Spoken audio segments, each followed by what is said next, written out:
Hello, welcome to Show Studios Reese's series. I'm here with the wonderful Christopher Kane, and we're going to be talking about his Autumn into 18 show. So I'm going to take you back, because it must feel like bloody yonks ago now. Yes, it does. Absolutely. So let's rewind a little bit and tell me about how the idea for this collection started. What were the kind of ingredients that you were gathering way, way, way back when? So I think the season before was very, it was all about, I suppose, like the housewife, domestic services, and it was basically based around a Cynthia Payne woman, which was obviously, you know who she is. She was an amazing character, and she was based around a suburban household, which became a very famous brothel. So from there, the character evolved, and she became much more relatable in the sense, I don't know, she was just much more instinctive, much more provocative, much more sexual, but really intelligent as well. And it was not about demeaning anyone, it was more about empowering the women. And I suppose relating back to my childhood of things that happened in my landscape that I recalled even more. Yeah.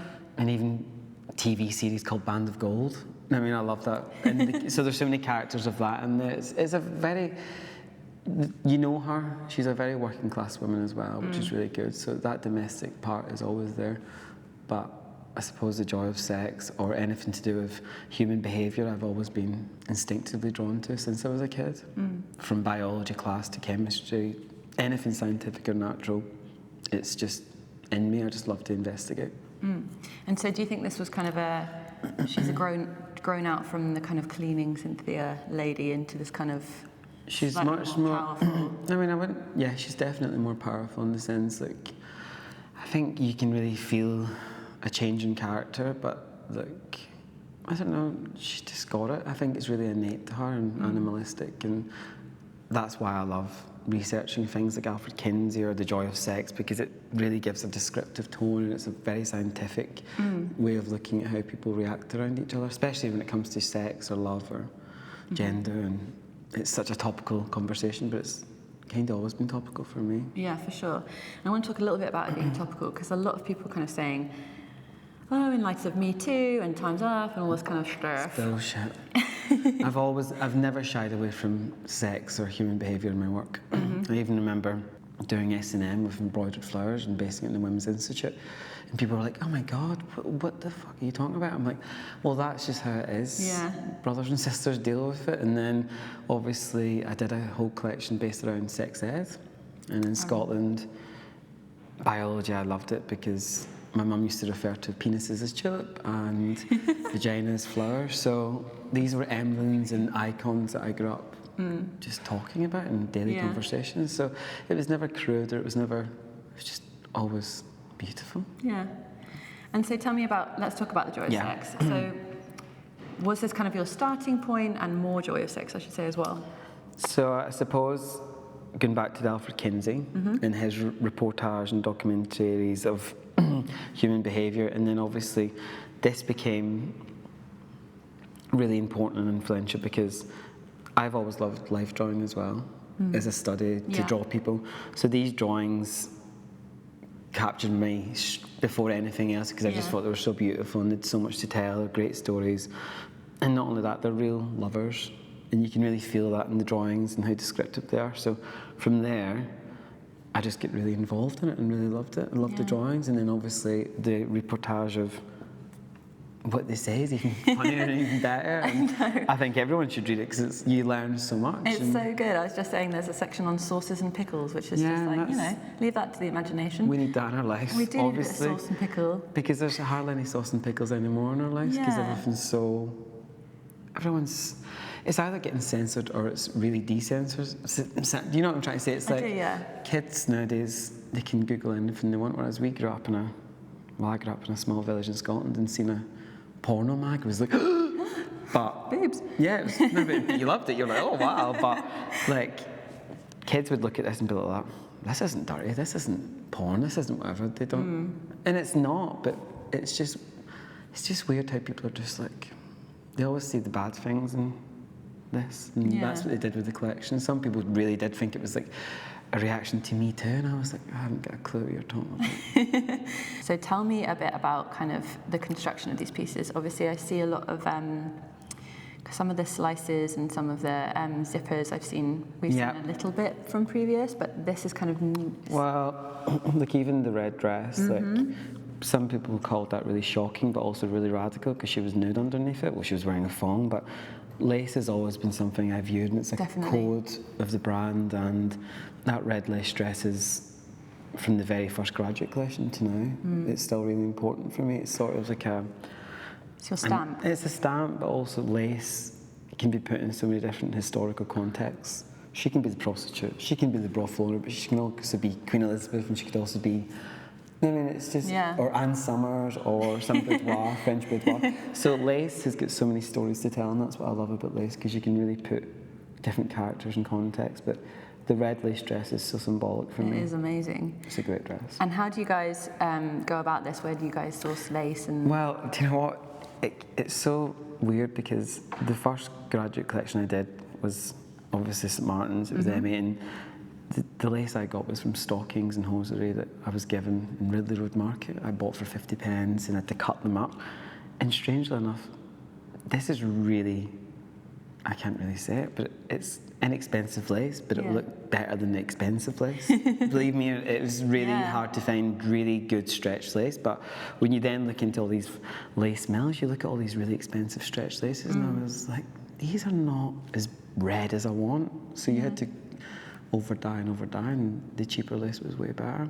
But it's still beautiful lace. It's just, I wanted that look, and I thought it was much better than in some expensive. like beautiful way that kind of works with what you're going for. Let's watch a bit of the video. So, sure. And you had it playing over the top, kind of more sex, more joy, more pleasure, that kind of thing. That was from the audio book of Joy of Sex, More Joy.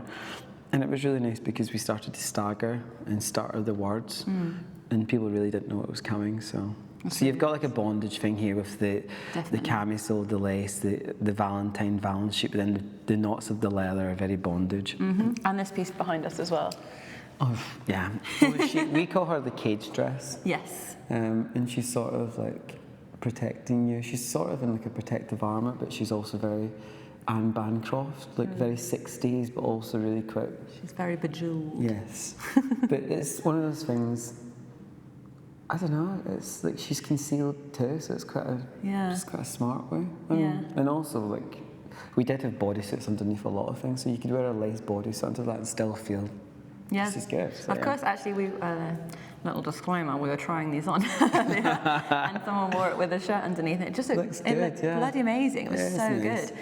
It's like very surprisingly like day to day. But these shapes were they were based on nun outfits. Oh right, okay. Yeah, nuns have always kinky nuns have always been. Kinky nuns.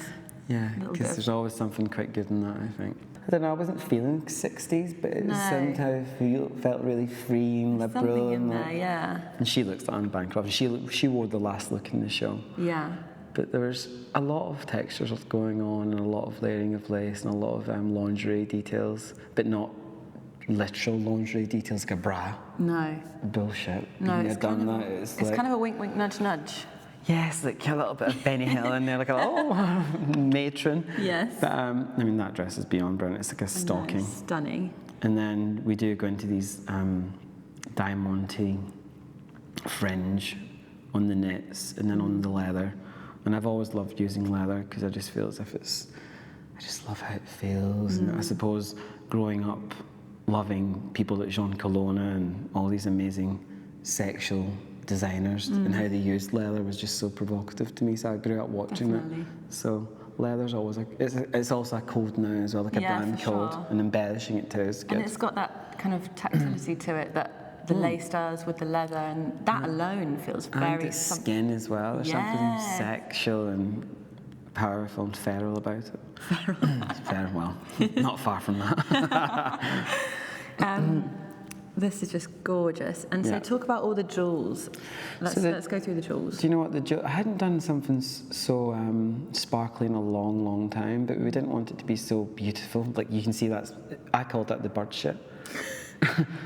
I did though. I called it like as if bird shit's been, you know that when you see something that's been a park and it's just all that white stuff. Yes, yeah. And people in the showroom are like, you can't say that. I'm like, well, actually I can, because that's what I imagine. Yeah. But then it goes really 60s and formal and almost like a little kinky Tokyo manga girl, which is so sexual. And then obviously full on, like almost 80s rounded. But I mean, for me, the 80s was so profound because it was the beginning of something new, and it's always had a thing in me, and I grew up in the 80s and I loved it. Which makes total sense. And then obviously the crazy shoes, which we have to talk about the shoes. Yeah, which are very sexual in a way, because people have a lot of feet fetishes out there. I don't personally, but I've always been attracted to those strange, ugly things. So the shoes are with Z-Coil Orthopedic. Z-Coil, yeah. Z-Coil, sorry. But when I was reading about them, they're kind of shock absorbent, which to me just sounded hilarious. And they're like good for the legs, good for the back. And I was like, so great for all these people who are like having a lot of sex. Jumping up and down. Do you know what? When I first tried them, you feel as if you're slightly walking in the moon because they're so springy. But you do feel good in them. And the models loved it because they were bouncing. Yeah. So they naturally bounce. It gives them a really good stride. And also, when you give a model a flat shoe, they're like, oh my God, this is so cute. So yeah, but they're great shoes. How did you get to that point? So how did you find out about So we obviously worked with Crocs. But before that, SS12, we did the Pill Slide, which was so beautiful. And I would never call something ugly. I was like, what the fuck are you talking about? It's not ugly, it's a pill slide, get over it. And now you see pill slides literally everywhere. But then the Croc was something that my niece was wearing. Right, I loved them. And I just loved how they made her body look so small and cartoon-like, so we wanted that. And then the Z-Coil was a move on from that, and we just loved the strange, I don't know, it was almost like a Terminator, like a robotic, you know what I mean? Like it was something weird. And I think we were all drawn to that weird techno thing. Definitely. And I want to talk about kind of the casting and the beauty and how involved are you with that kind of process? And because to me, they have this almost like post-orgasmic flush in their cheeks. Yeah, they really did. And there's something really British about kind of this like rolling out of bed. I know. Kind of ready but not. It's one of those things. I've worked with Guido for a long time now, and Lucia Proni in makeup.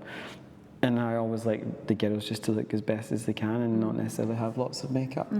So it's basically just refining them as characters, and I think that's really important because it's all about the clothes, and I think the models being themselves look even better in them. Because and when you have a casting, when you bring the girls in, you sometimes ask them, what do you like?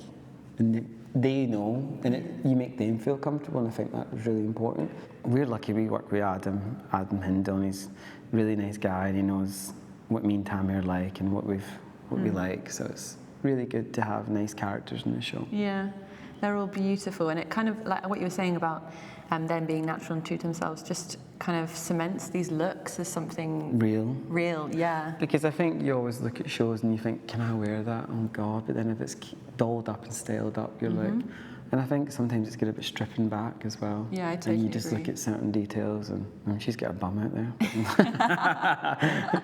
And this is so cute, this is super short. And the lengths were shortened, we really took the length up, because I just thought the legs look so good, and I've not seen legs in a long time. It's nice to see them back. This is like, again, the tabard. So it's like a long, elongated pillowcase. So there's always reference to bed. There's a bit of bed in there. And then obviously Marabou. And then the showstoppers, these ones are amazing. The red Marabou. So with the illustrations, so they're Chris Foss and Charles Raymond? No, we worked with Chris Foss we got his permission to use them. And how did you pick which one you liked? Well, they're all kind of amazing, so we basically just had what we could afford.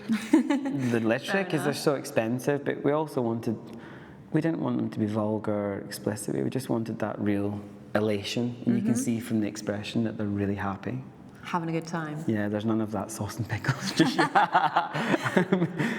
That would be fun. Yeah. But that's coming maybe next season. I don't know. Sauce and pickles next season. Sauce and pickles, that's a great t-shirt. But no, and we did use some of the words like more joy. And the pink Marabou. It's like, it just takes you back to like your granny's house coat, and or like, you know what I mean, like things that are like a toilet doll. I mean, Marabou I've always used. I used it maybe in the third season, because it reminds me of beauty pageants in America. Oh my God, yeah. And I loved beauty pageants in America with the Kinsey Maribou.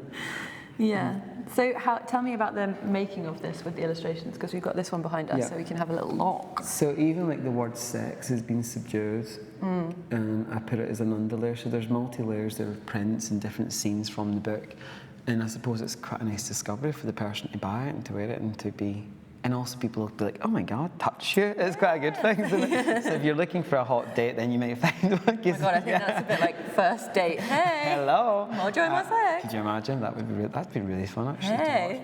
But they did so well, because everyone was, oh my God, this whole thing about what people were saying. I was like, it's not the point. We did more vulgar things the season before.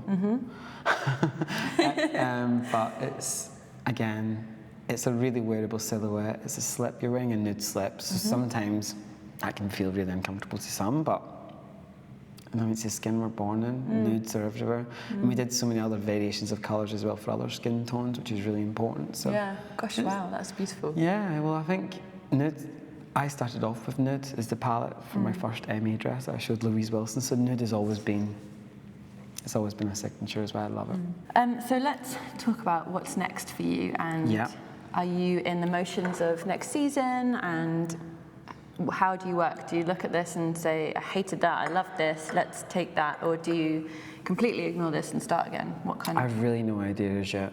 We're working on Resort, which is in the beginnings, and it's now and again it's got the same looking back to colours and stuff, because we want this to sit, when you think of Resort, it'll sit on the same shot rail as this. It has to be tonal in respect to that. But I think there's codes. Lace will always be there, red will always be there. It's strange how these things reoccur. But I don't think I'm kind of I quite like this sexy stage. But again, we have always done sex, but it's not been so literal as now. There's always an element of kink there, I think. I think, why not? Why not? I think life is too short, and I think we're all perverts at our heart, and we're human. Well, we're animals. Let's not. Speak to David Attenborough. I'm sure he'll say the same. Yeah, I'm sure he's read Joy of Sex. I'm sure he has. I hope he has. I really hope he has. I'm sure he has. But no, I think it's okay to talk about sex, and it's not a bad thing. We're working with Resort, so Resort have a lot of these elements, and we don't want to shy away from it. We want, because what's happened before, we've moved on so fast. People just steal our ideas, and it's getting to the point now. No more. And it's good to take ownership and own things. And we've went in the past and just left, and then someone's taken it for themselves. So now we're like, that's my idea. Yeah. Don't fuck with it. And you've had such great feedback. Are you kind of really pleased with how it's gone? Yeah, like I think I've been doing it for 12 years now, and I don't think it gets any easier for designers, but I still enjoy it. Someone asked me earlier, do you still get excited, or do you just, and I'm like, yeah, a lot of the time I do get excited, but a lot of the time it's more hard work than it was 5 years ago. But I'm sure. I think you just need to go on with it, and I think that's just me being Scottish and being thick-skinned. You're just like, what did that bitch say? Fuck herself. But then again, it's the people you surround yourself with, and I've got a really great team, so it's important. It's like a family. Yeah. I think that's actually a lovely note to end on. Yeah. So great team. Thank you very much. Thank you very much for having me. Thanks for having me in.